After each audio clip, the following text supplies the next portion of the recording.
तेव्हाही आम्ही बघितलं खूप अस्वच्छता आहे, दारूच्या बाटल्या पडलेल्या आहेत तिथे.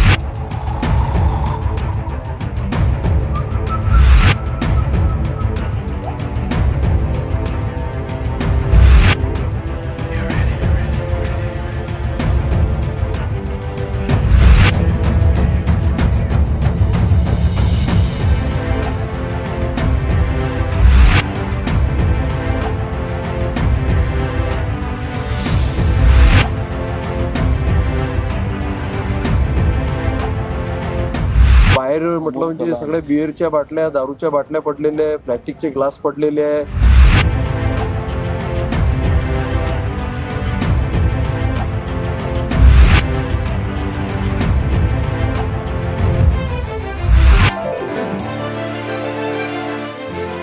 मी वर्षा सोनोने काउन्सिलर आहे आणि आता मी माझ्या मुलीला पेपरला सोडवायला इथे आलेली आहे. 12वीचा परीक्षा आहे तिची आणि जिल्हा परिषद स्कूल सेंटर असल्यामुळे आणि मला या स्कूलचा पहिले पण अनुभव आलेला आहे. माझी मोठी मुलगी पण 12वीलाच होती.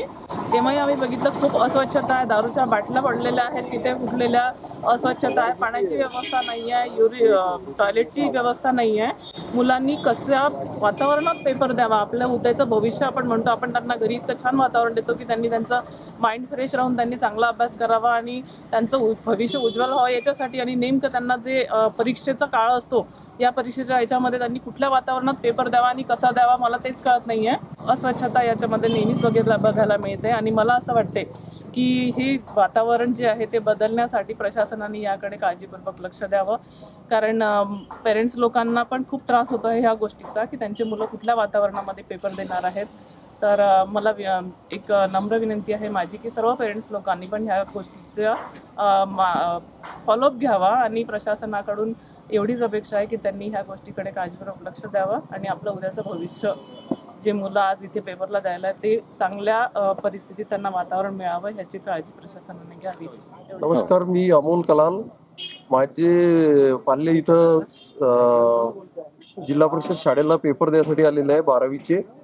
तर शाळेची अवस्था बघितली असता तर शाळेमध्ये पूर्ण म्हटलं म्हणजे रूममध्ये म्हटलं म्हणजे डेस्क बेंच साफ केलेली नाहीये, सर्व जाडमट लागलेलं आहे.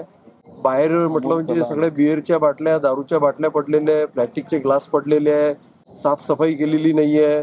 मुलं वर्षभर म्हटलं म्हणजे मेहनत करून म्हटलं म्हणजे बसण्याची व्यवस्था व्यवस्थित केलेली नाही आहे. कुठल्याच प्रकारची म्हटलं म्हणजे पाण्याची किंवा कुठली व्यवस्था केली नाही आहे, पिण्याच्या पाण्याची वगैरे व्यवस्था केलेली नाही आहे. तर प्रशासनाने म्हटलं म्हणजे याची काळजी घ्यावी आणि येणाऱ्या पेपरला म्हटलं म्हणजे सगळ्या सुविधा म्हटलं म्हणजे मुलांसाठी करण्यात याव्या. धन्यवाद.